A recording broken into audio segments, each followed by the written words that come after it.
Hydrogen peroxide solution decomposes to form water and oxygen. The reaction is catalysed by manganese 4 oxide. A student determines the order of this reaction with respect to the hydrogen peroxide. The student uses a continuous monitoring method in the experiment. The student places hydrogen peroxide in a conical flask with the catalyst and uses a gas syringe to collect the oxygen formed.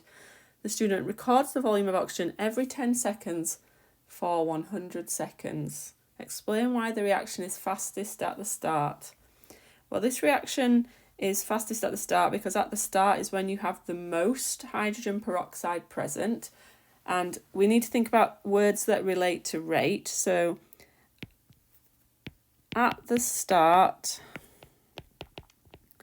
the concentration, so not just the amount, the concentration of hydrogen peroxide is the highest, because it says fastest, not fast, it says highest, fastest, so highest.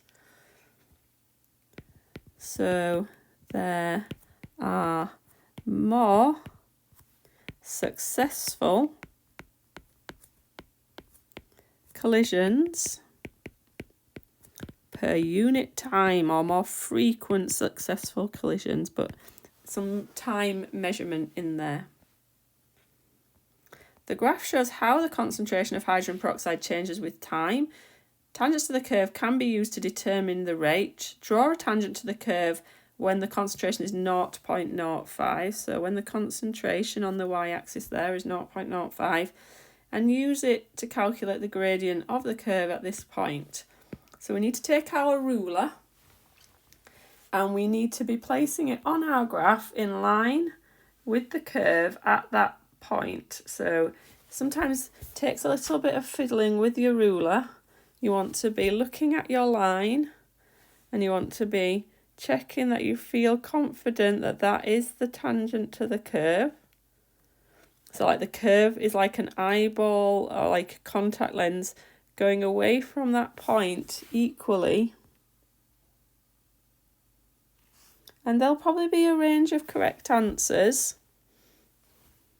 Once you're happy with where that is, you want to draw that tangent to the curve at that point. I'm going to go all the way to the axes.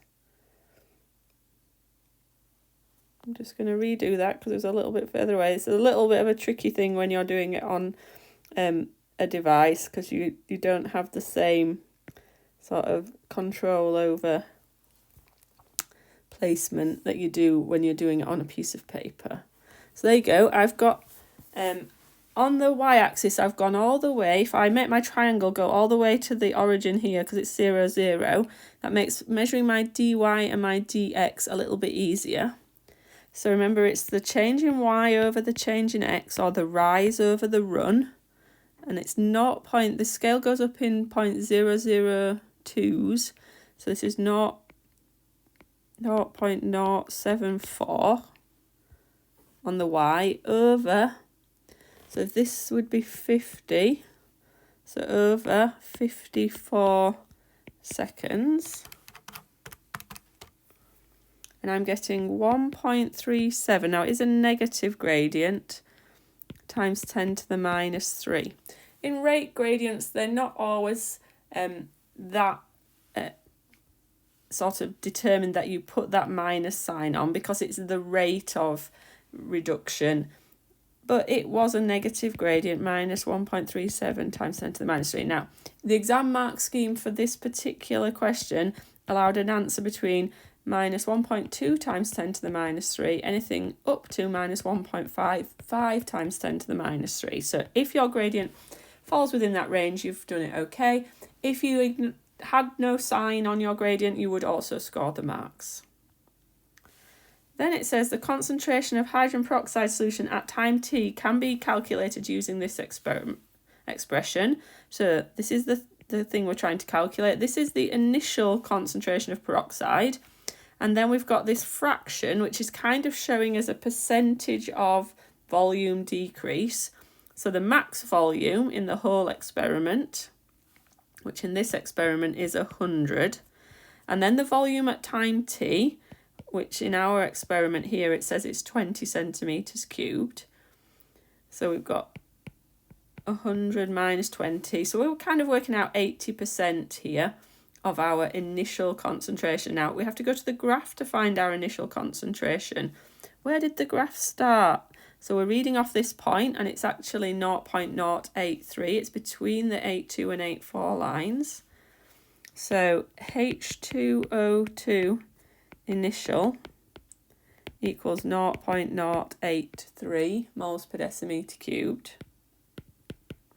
So then we just need to do the calculation. So the H2O2 at time t is the initial, 0.083, brackets times by this fraction, total 100 minus V20, divided by total 100. So 80% of 0.083, and that's coming out to be 0.0664. So I'll just put that on the answer line, 0.0664. Table 5 shows data from a similar experiment. It's given us rates at different concentrations. Plot the data, and they've already shown us the rate. They've already filled in the axes, so we're just plotting. So 0.02 as the concentration, giving us a rate of 0.00049. So 0.02 is on this square. 0.0005, well, 49, if we look at this scale, this would be 2, 5, 3, 3, 5, 4, 4, 5. So 49 is actually almost touching the 5 line. Then we have 0.03, and it says 7.3. So 0.03 would be here. 7.5 would be this middle line here, so just below that. 0.05, which is going to be this line here, and it says 124. So that would just be just below this line, because that would be the 125 line. And then 0.07, which is here, and 168. So it's a bit trickier. 15, 155, 16, 165, 17. So just below the 17 line. And then 0.09, which is here, 0.00219. So 2 and 21. 2 would be here, so 219 would be just below there. Then we want to take a ruler and draw a line of best fit through those points. So take a ruler, line it up. We want to draw a line of best fit through these points.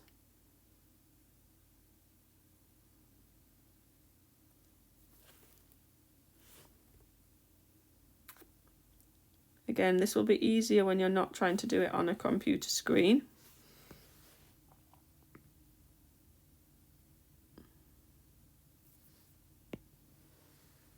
Remember when drawing a line of best fit that if the points don't lie on the line, I mean these lie beautifully on the line, but if they don't, you must have equal points above and below. It says they use the graph to determine the order with respect to the hydrogen peroxide. What is the order? Well, we can see that this is a straight line through the origin, so it shows that when we double the concentration, we double the rate. That makes it first order.